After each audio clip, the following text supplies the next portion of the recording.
Hebreos capítulo 11, estaremos leyendo del versículo del 1 al 3. Quiero recordarles mientras van buscando que las personas que quieran inscribirse en la coral, ya saben que a la salida estarán los de alabanza anotando sus nombres. Aquellos que quieran participar, que sienten ese don, qué bueno que puedan tener ese primer acercamiento con la iglesia y allí les van a decir lo que se estará haciendo. ¿Ya lo tienen todos? Hebreos capítulo ¿qué? 11 versículos del 1 al 3. Vamos a leerlo en el nombre del Padre, del Hijo y del Espíritu Santo. El título ahí, los que tienen la Reina Valera, ¿cuál es el título que aparece? La fe. Y dice así: es pues la fe la certeza de lo que se espera, la convicción de lo que ¿qué? Se ve. Porque por ella alcanzaron ¿qué? Buen testimonio los antiguos. No vamos a leer todo el capítulo, pero si usted lo puede leer en su casa, qué bueno que lo pueda hacer. Cuando habla de que todos alcanzaron, empieza una lista de hombres que pudieron y mujeres que alcanzaron las promesas del Señor, y usted va a encontrar que hay algunos que hicieron obras y prodigios como nunca, pero hay otros que les tocó azotes, les tocó persecución, y es bueno que lo tenga ahí, téngalo ahí porque va parte del tema.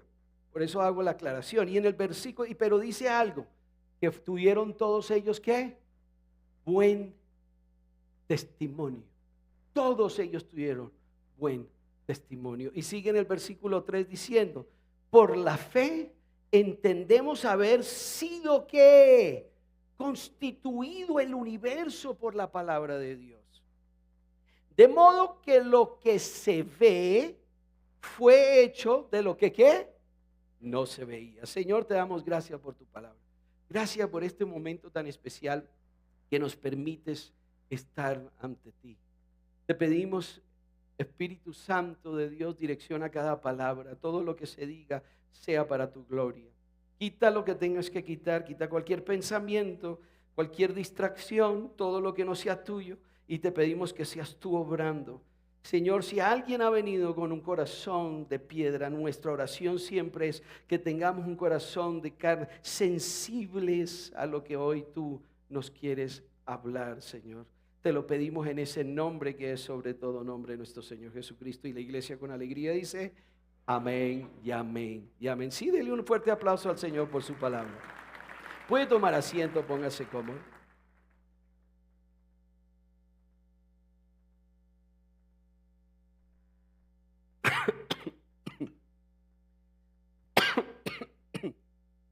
Uy, Dios mío.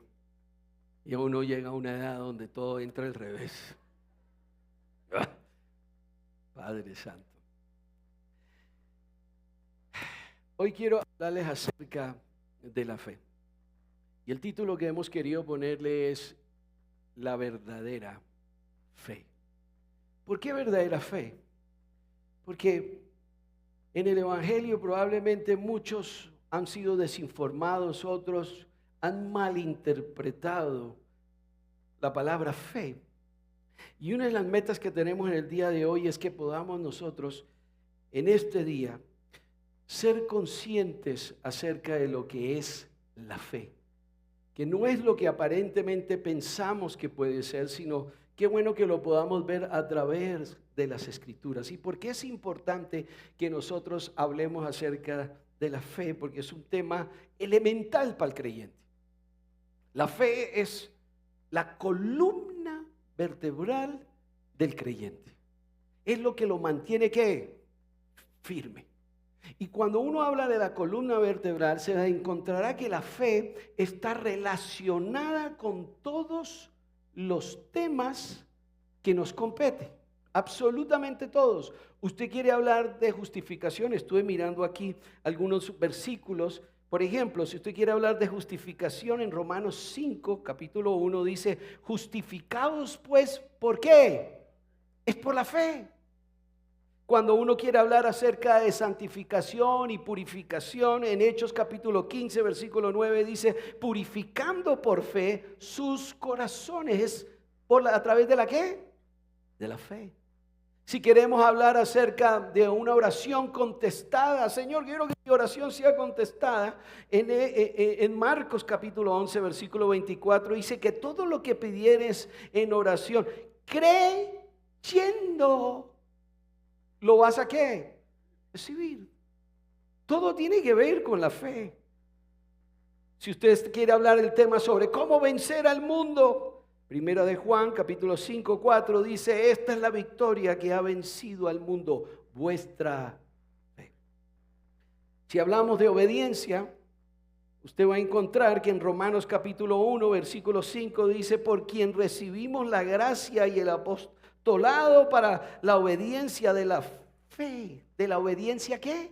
De la fe. Y comienza en Romanos en el primer capítulo y en el último capítulo de Romanos capítulo 16 en el versículo 26 vuelve y lo dice. Es como si comenzara, los que cuando estudiamos la Biblia encontramos algo interesante, que Romanos es como una constitución para los creyentes, porque nos habla acerca de la fe, pero comienza Romanos del apóstol Pablo con el primer capítulo hablando acerca de la obediencia y la fe, y termina en Romanos capítulo 16, versículo 26, diciendo, según el mandamiento de Dios eterno, se ha dado a conocer a todas las gentes para que obedezcan la fe. Todos los temas que usted se quiera imaginar, todo está relacionado con la fe. Todo, absolutamente todo. Decíamos que hay personas que no alcanzan, que no les cuesta. ¿Sabe por qué les cuesta trabajo obedecer? Porque su fe está debilitada. Porque es la fe la que realmente hace que uno pueda hacer la tarea que Dios nos ha mandado. Por eso todos estos domingos han sido una coherencia de lo que hemos querido hablar. Cuando uno habla de la salvación, lo estuvimos hablando unos domingos atrás. ¿Qué es lo que dice en Efesios capítulo 2, versículo 8? ¿Somos salvos por las obras? Somos salvos por la gracia. ¿Por medio de qué? De la fe. Por medio de la fe. Siempre está presente ahí la gracia. Somos salvos por gracia por medio de la fe. Ahora, hay muchos, déjenme hacer una aclaración aquí. Probablemente en el primero no lo hice, ahorita de parte del Señor lo siento hacerlo, y es qué bueno que podamos entender la diferencia entre lo que es la gracia y la fe, porque a veces la confundimos de una u otra manera. A veces, o por lo menos a mí me pasaba que cuando comencé el evangelio yo decía, ¿cómo así que por la gracia y por medio de la fe? ¿Cómo es ese enredo? Pues la gracia, amado, es simplemente, es Dios ofreciéndonos salvación. Es decir, Él es tirando su mano para poder rescatar al hombre. Eso se llama gracia, porque viene de Dios, que sin merecernos, Él nos llama para salvación. ¿Y qué es la fe? Es la responsabilidad de nosotros, la manera como reaccionamos ante esa invitación. Es nosotros reaccionando y agarrándonos de Él. Y al agarrarnos de Él, es decir, es una habilidad de Dios y es una responsabilidad de nosotros atender a ese llamado. Y cuando esa gracia y esa fe se unen, pues quedamos, ¿qué? Lo que llamamos salvos. Es lo que llamamos la salvación. Quedamos agarrados ¿de quién? Del Señor. Y nada ni nadie nos podrá, ¿qué? Separar. La Biblia dice, ¿quién nos podrá separar del amor de Dios? Ni lo alto, ni lo bajo, ni lo profundo, ni ninguna cosa creada nos podrá separar del amor de Dios. Nada nos va a poder separar del amor de Dios. ¿Estamos agarrados? Gracia, fe. Y déjeme hacer también otra aclaración, porque hay muchos que a veces piensan que la fe solamente termina en el momento que somos salvos. Ya, eso es suficiente. En el momento que usted le entregó su vida al Señor, es suficiente ya la fe, porque la fe es para salvación, sí, pero amigo, es para toda la vida.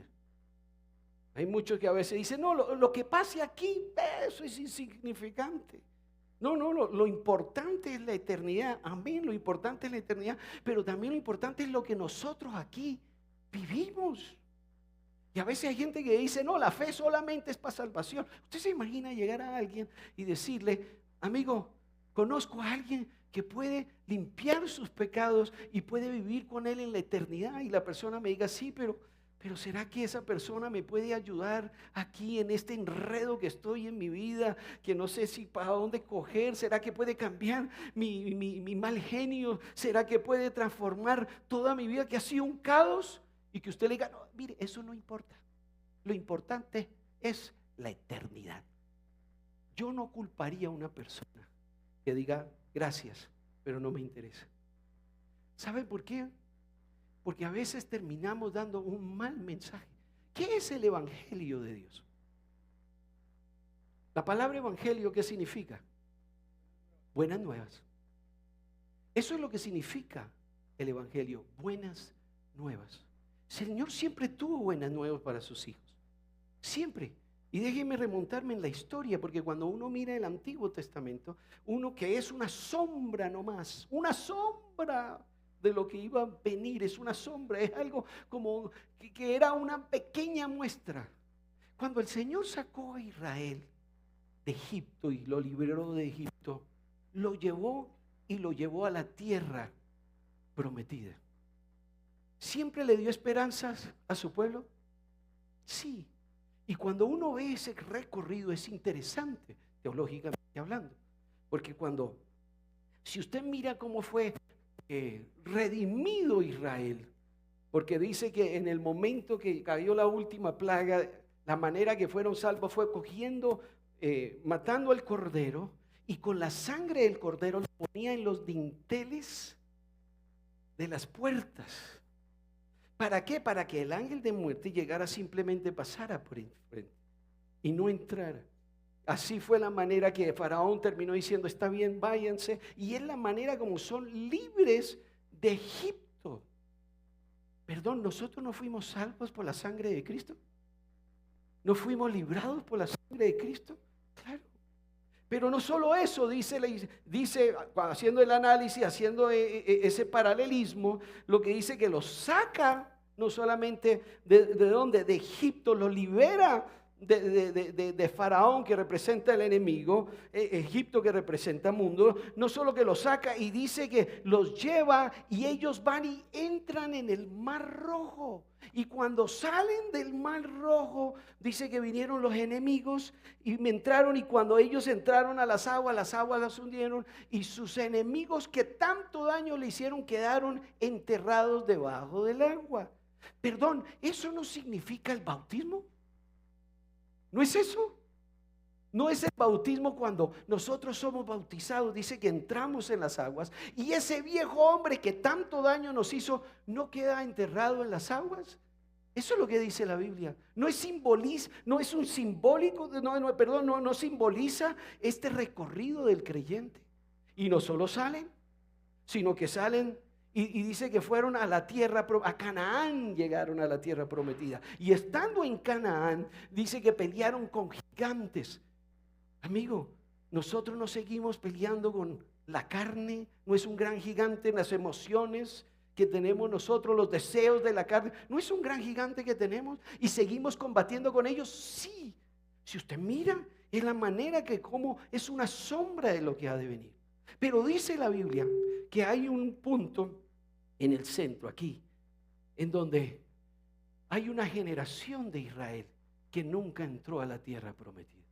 Salieron, fueron librados, pasaron por el Mar Rojo y llegaron aquí a este punto, al desierto, pero nunca salieron del desierto. Una generación que quedó estancada en el desierto. Y la Biblia dice que el Señor se enfureció con ellos. ¿Y por qué se enfureció? Porque nunca respondieron a la fe. Fue por la fe que nunca...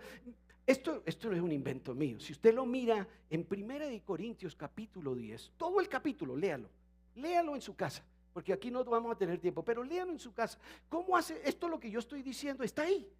Y simplemente dice, termina el capítulo diciendo lo siguiente: nunca pasaron esta generación a la tierra prometida por su incredulidad,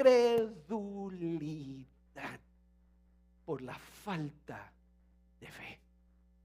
Por eso nunca pudieron disfrutar la promesa que Dios les había dado.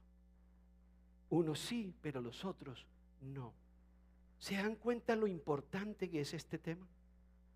Muchos creyentes que a veces piensan, Señor me trajo aquí a vivir así, porque así es la vida, la que me tocó esta ruta, y ¿qué le vamos a hacer si hay que perder? Aún estoy resignada, déjeme seguir luchando, que mi deseo es vencer. Creyentes que todavía piensan, yo no nací para poder experimentar la gloria de Dios, sino cuando estemos allá tendremos una mansión. Pero Dios quiere que tengas una mansión de vida aquí en la tierra. Y qué bueno que podamos entender, por eso es tan elemental poder comprender este tema acerca de la fe. Porque es el recorrido, por eso la Biblia dice, el justo, ¿por qué? Por la fe vivirá. No hay otra cosa.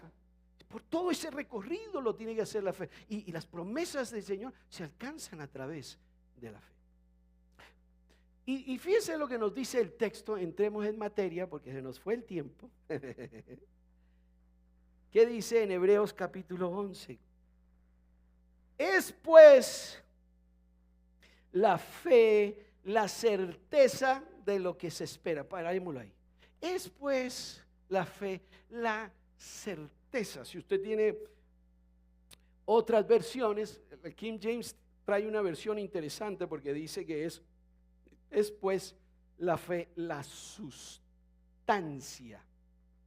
No dice la certeza, sino la sustancia. Me gusta la palabra sustancia, porque la sustancia lo que está expresando es que la fe es tan real como una sustancia.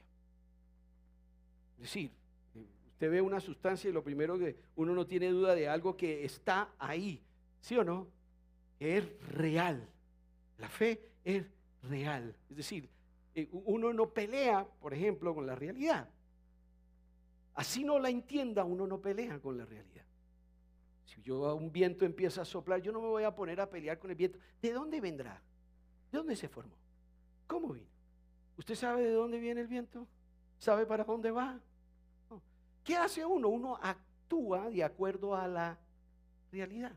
Si hay mucho viento, ¿qué hago yo? Me pongo un abrigo porque me puede dar un resfriado. Ya a esta edad que estoy, sigo entendiendo. No falta el que me dice, hermano, tenga cuidado, no se confiese viejo. Bueno, de todo eso vamos a hablar hoy. Uno no pelea con la realidad, simplemente la realidad está. Y fíjense que la Biblia lo primero que nos dice es que la fe es una realidad, es una certeza, es una realidad. Y sigue el texto, el versículo 3, ¿qué es lo que sigue diciendo en el versículo 3? Pongámoslo. Dice, para que ¿qué? Podamos entender la fe. ¿Qué dice? Por la fe entendemos haber sido constituidos el universo, ¿de qué? Por la palabra de Dios. De modo que ¿qué? Que lo que no se, que lo que se ve es hecho ¿por qué? Por lo que no se ve. Fíjense que el autor aquí comienza a darnos un contraste entre lo que se ve y lo que no se ve. Pero aclara algo y dice que lo que se ve es producto ¿de qué? De lo que no se ve. Es decir, ese mundo intangible fue lo que hizo ese mundo tangible. No es al revés. Es ese mundo que está allí invisible, que no lo podemos ver, es lo que, y ahí dice en una versión, la nueva versión, perdón, en la versión antigua de la Reina Valera, encontrará una frase que me parece linda. Dice, es la demostración de una realidad, la demostración de una realidad. Insiste el autor hablar que es una ¿qué? Realidad. Insiste el autor que es una realidad. ¿Y por qué esto es importante? Porque usted no puede esperar algo que nunca vaya a ser real. Es decir, yo siempre he creído que el problema más grande que hemos tenido la mayoría de creyentes y las peleas que hemos tenido con Dios es porque siempre estamos esperando algo que Dios nunca nos ha prometido. Y eso es de las cosas más frustrantes que hay. Que usted espere algo que Dios nunca le ha prometido. De una realidad, de algo ficticio. Esas son las peleas que tenemos con Dios. Por eso es importante nosotros siempre, antes de orar, decirle: Señor, esta promesa que tú me has dado es para mí. Y eso lo estaremos hablando después. Pero es entender que esa palabra que el Señor me está dando, asegurarme que la promesa que el Señor me ha dado es para mí, no es algo que simplemente vi que a alguno como que le funcionó y el tipo le funcionó orar de rodillas. Yo como que voy a orar de rodillas para ver si me llega también lo mío. Si llega ese Tarzán divino bello, ay, que estoy esperando y no llega. Y nos desesperamos. No. Es entender que si el Señor me lo ha prometido, yo lo puedo esperar con confianza. Y entonces nos sigue el texto diciendo ahí, vuelvo otra vez, en donde dice que por la fe fuimos entendidos que todo lo que se constituyó en el universo. Nos muestra esa realidad, ese contraste. Con los sentidos podemos ver, pero es la fe la que nos lleva a entender ese mundo invisible. Es la fe la que nos lleva a poder comprender ese mundo invisible, ese mundo que es invisible, pero que es real, que es una realidad. Y no hay nada más innegable de la realidad de haber visto el universo creado, dice la palabra, por su palabra. Lo dice el texto, es la manera que podemos comprender, la fe la que nos lleva a comprender cómo fue constituido el universo. Eso lo que no vemos, es la fe la que nos lleva a poder tener los pies en la tierra y decir: oh, ya entiendo, es esto. Por eso la fe siempre estará relacionada con dos realidades que son invisibles pero son eternas, que es Dios mismo y su palabra. Dios mismo y su palabra. Y déjeme hoy simplemente quedarme con la parte de Dios mismo. ¿Por qué?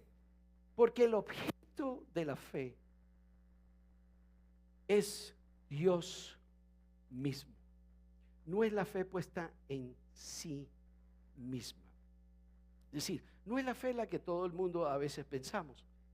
La fe que normalmente la gente a veces aplica: uy, yo le tengo fe a esta medicina, uy, yo le tengo fe que voy a conseguir esto, uy, yo le tengo fe que voy a poder entender, voy a poder tener este empleo que siempre he querido. Y empezamos a tener, esa no es la fe que habla la Biblia. Les tengo malas noticias, pero también al mismo tiempo buenas. La mala es, esa no es la fe que habla la Biblia. No es la fe que parte de nosotros, no es la fe que parte de sí misma. El objeto principal de la fe, el objeto donde todo reposa, es en Dios mismo. No es en la misma fe. ¿Por qué digo esto? Porque hay personas que creen que es la fe la que va a mover la montaña. Y en Marcos capítulo 11, versículo 22, léelo en su casa. El mismo Jesús que está hablando de este tema lo aclara y dice: es la fe en Dios que va a mover ¿qué? Las circunstancias, la montaña. Es la fe puesta ¿en quién? En Dios. No es la fe, amigo, puesta en sí misma, porque la fe puesta en sí misma es simplemente un pensamiento positivo. Eso es lo que la fe puesta en sí misma es, un pensamiento positivo. Ahora, yo no tengo nada malo contra pensar bien, pero que no le va a pasar como la niña que le dice al papá: papá, creo que que me fue mal en el examen. Y el papá le dice, hija, a ver, hay que tener pensamiento positivo. Y ella le dice, está bien, estoy seguro que me fue mal en el trabajo. Eso es pensamientos ¿qué? Positivos. El problema más grande es pensar que la fe es un proceso psicológico. Ahí es donde empezamos a pecar. Es pensar que nosotros es simplemente pensarlo. Ustedes han visto a personas que dicen, yo puedo, yo puedo, yo puedo, yo puedo, yo puedo, yo tengo fe, yo tengo fe, yo puedo, yo puedo, yo puedo, yo puedo, yo puedo. Y abren los ojos y ay, no pude. Y se sienten frustrados. Porque lo hemos limitado y pensamos que es, ojo, que es algo que yo tengo que construir. Y algo que yo tengo que fabricar. Y cuando eso pasa, caemos bajo presión. Porque cuando no se dan los resultados, entonces fui yo el culpable. Tuve la fe. Y parece esto como una paradoja. Porque usted me está diciendo, Oscar, que yo no fabrico, yo no la construyo, pero yo soy responsable de que mi fe crezca. ¿Cómo así? Ahí sí me dejó perdido, Oscar. Efesios capítulo 2 versículo 8. Si usted quiere abrirlo, qué bueno que es más, si me lo tienen, creo que ellos me tienen ahí el versículo. Efesios capítulo 2 versículo 8. ¿Qué es lo que dice? Lo hemos venido estudiando. Por la gracia sois ¿qué? ¿Por medio de qué? De la fe. Eso ya lo tenemos claro. Gracia, fe. Pero fíjense que nos dice algo aquí interesante. Y esto no es de quién, de ustedes. No es de ustedes, sino que lo que dice es un don de Dios. Es decir, es un regalo de Dios. ¿Cómo así entonces? Esto es lo que hay que entender de lo que es la fe. La fe está puesta, el objeto de la fe está puesta ¿en qué? En Dios mismo. En la medida que tú te acercas a Él, tu responsabilidad es ¿qué?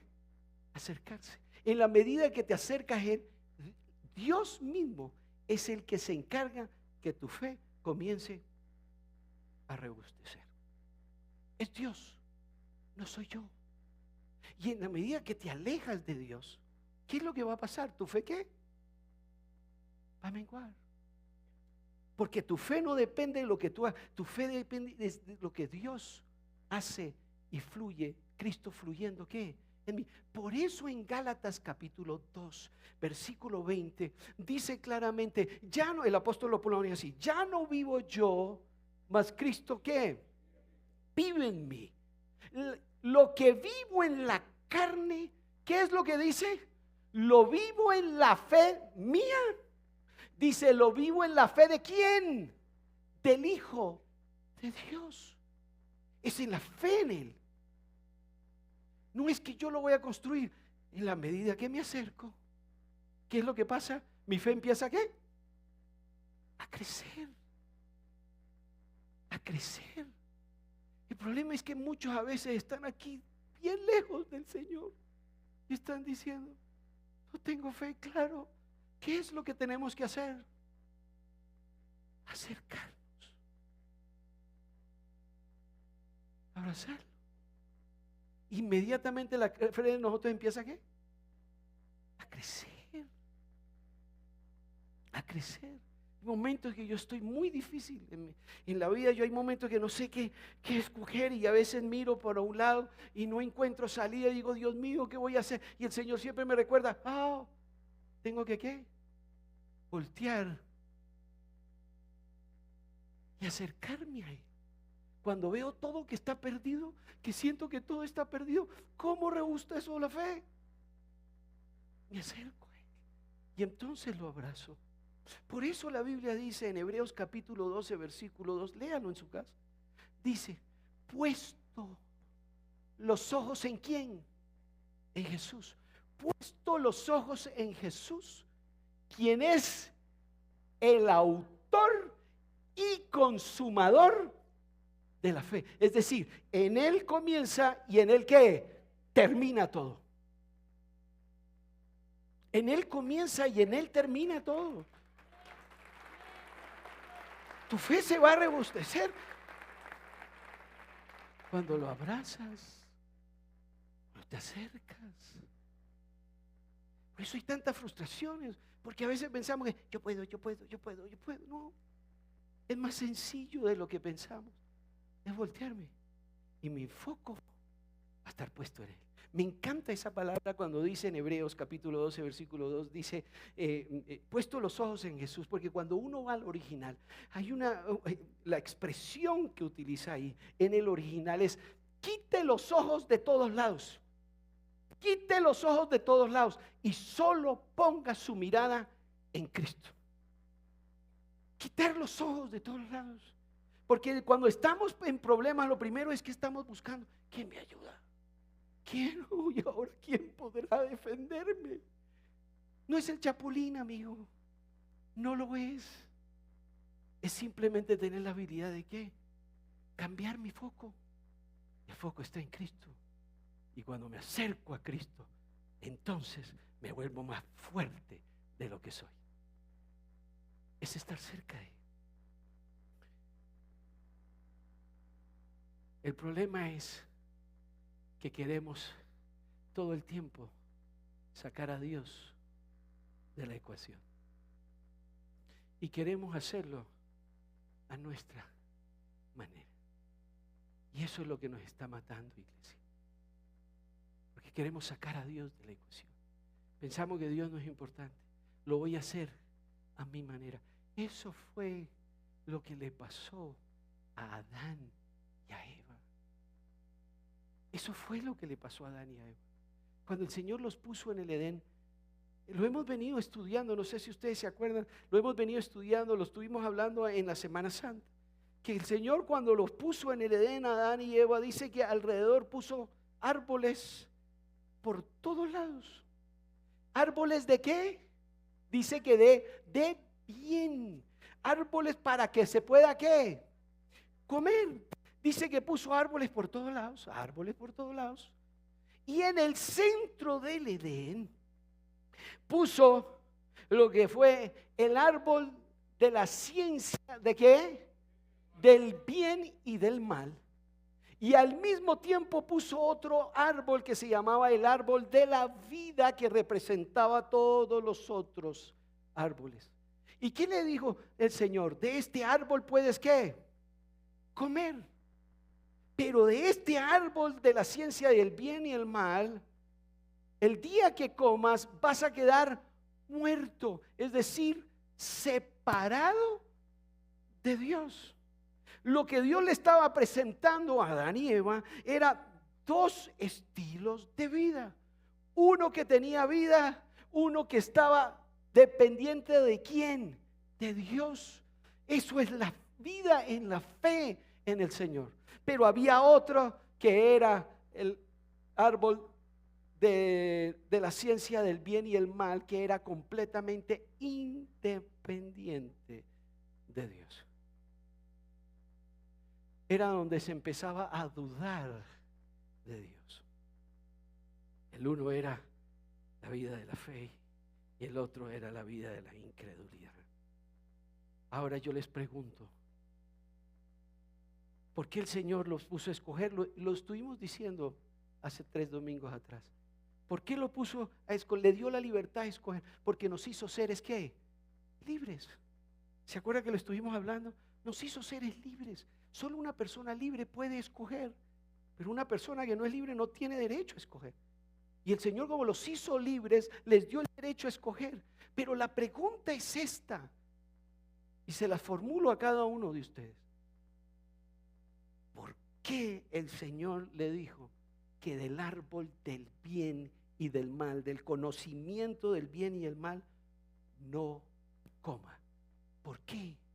¿Acaso, amigo y amiga, saber lo que es bueno y es malo no? ¿Por qué el Señor les dice que no puede comer. ¿Acaso eso no es lo que uno le enseña a sus hijos? ¿Uno no quiere enseñarle a sus hijos qué es lo bueno y qué es lo malo? ¿O no? Sí. ¿Por qué el Señor le dice que no puede comer del árbol de la ciencia del bien y el mal? Uno diría, hombre, si usted come el árbol del mal, pues va a quedar separado de Dios. Uno diría eso porque la maldad pues nos separa de Dios. ¿Por qué le dijo a Adán y Eva que el árbol de la ciencia del bien y el mal no puede comer? El significado es este teológicamente. Porque en el momento que Adán y Eva, que era lo que buscaba Satanás, comían el fruto del bien y el mal, el fruto del bien y el mal entraba en ellos y ya no tenía que estar consultando qué era el bien y el mal con el Señor. Y en el momento que ellos comían del bien y el mal, ahora la decisión del bien y el mal les pertenecía a ellos. Ya no tenía que depender de Dios. Y de las cosas más graves que el ser humano ha podido comer como veneno es creer que nosotros sabemos qué es lo bueno y qué es lo malo. ¿No nos está haciendo daño a nuestra sociedad hoy por hoy? ¿No es lo que nos está acabando nuestra sociedad hoy por hoy? Los grandes dirigentes lo único que dicen, esto me parece que esto sí es bueno, y nos están metiendo a veces gato por liebre. Lo decía esta mañana, me daba tristeza, pero es una realidad. En el 2021, los franceses que se las dan de tan intelectuales, los diputados franceses habían sacado un decreto en donde querían una ley, ponerla diciendo que todo niño tenía derecho a tener sexo con un adulto siempre y cuando lo diera por consentimiento. Amigo, eso no se llama ser pederastra, eso se llama ser pedofílico. Ese es el nombre que es. Eso es abominable ante los ojos del Señor. Y nos lo quisieron mostrar siempre y cuando tenga consentimiento el niño. ¿Usted sabe cómo es fácil de manipular un niño? Por favor. Porque nos están diciendo qué es lo bueno y qué es lo malo. Cuando está a cargo del hombre, sufrimos. Lo único que sabemos que es bueno, que es malo, es lo que está en su palabra. Esos son los principios y valores que necesitamos nosotros empezar a plasmar y contarle al mundo. Es lo que nos mantiene los pies en el piso. Pero nos están diciendo eso, simplemente quítele la I a lo ilegal. Y ya no se vuelve ilegal, sino que se vuelve legal. Fíjate cómo cada vez nos quieren relativizar lo bueno y lo malo. Cada vez es más. Por eso la Biblia dice que en los últimos tiempos, ¿qué es lo que nos dice? Que a lo malo le dirán ¿qué? Y a lo bueno le dirán malo. Eso es lo que va a pasar en los últimos tiempos. Cada vez la cosa está al revés. Porque queremos sacar de la ecuación ¿a quién? A Dios. Y nos está matando. Por eso el Señor lo decía claramente en Mateo. El amor de muchos se va a enfriar por causa de que la multitud de maldades que va a haber. Va a crecer la maldad como nunca en los últimos tiempos. Y en Lucas capítulo 18 el Señor Jesús hace una frase y hace una pregunta que es mortal. Dice, cuando venga el Hijo del Hombre, ¿encontrará fe?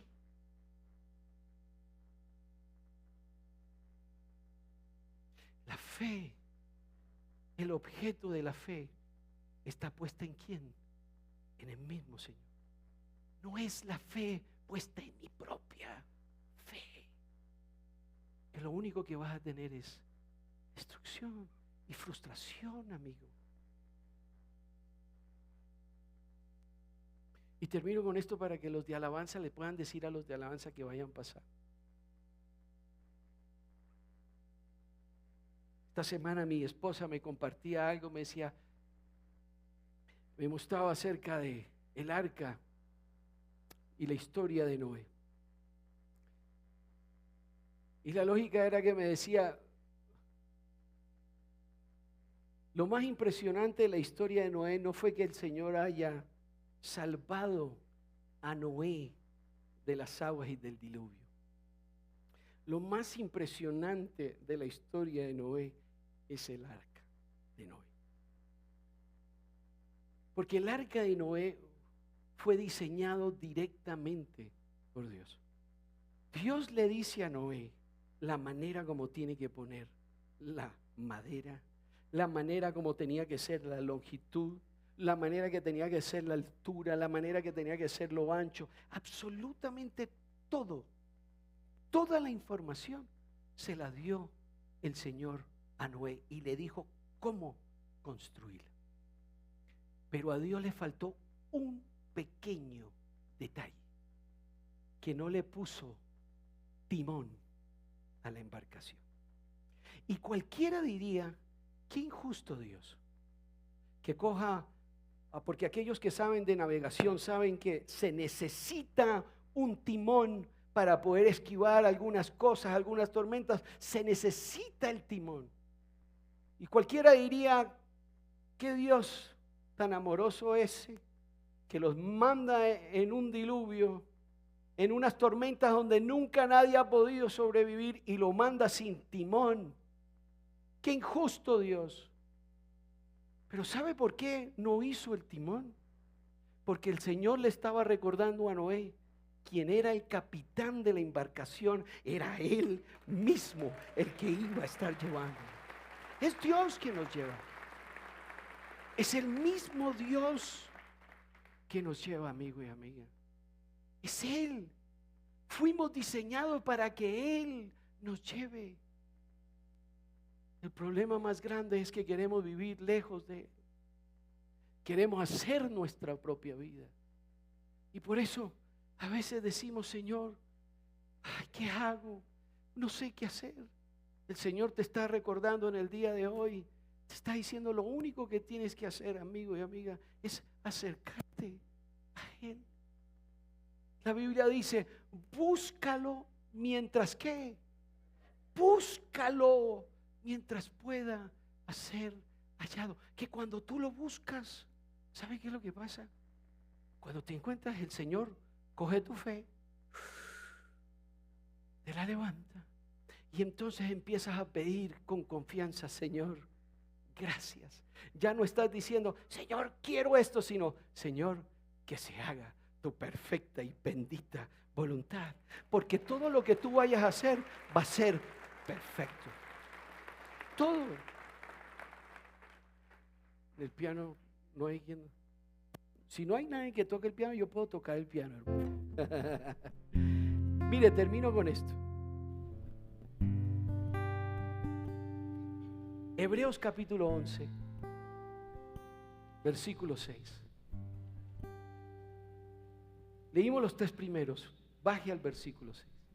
Mire lo que dice esto.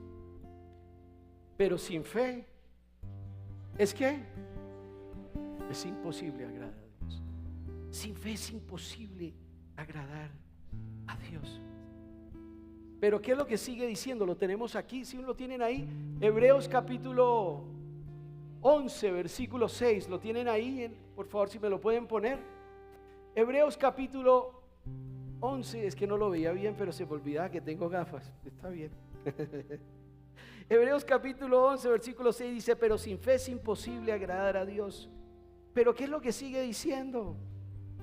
Porque es necesario que el que se acerque a Dios, ¿qué dice? Le crea que le hay. Crea que Él es real. Es una realidad. Créale que Él es tan real como el viento, que a veces no ve y no lo entiende. Él es real. Pero no se queda ahí, sino que sigue diciendo. Y es que galardonador. ¿De qué? De los que le buscan. Él es galardonador.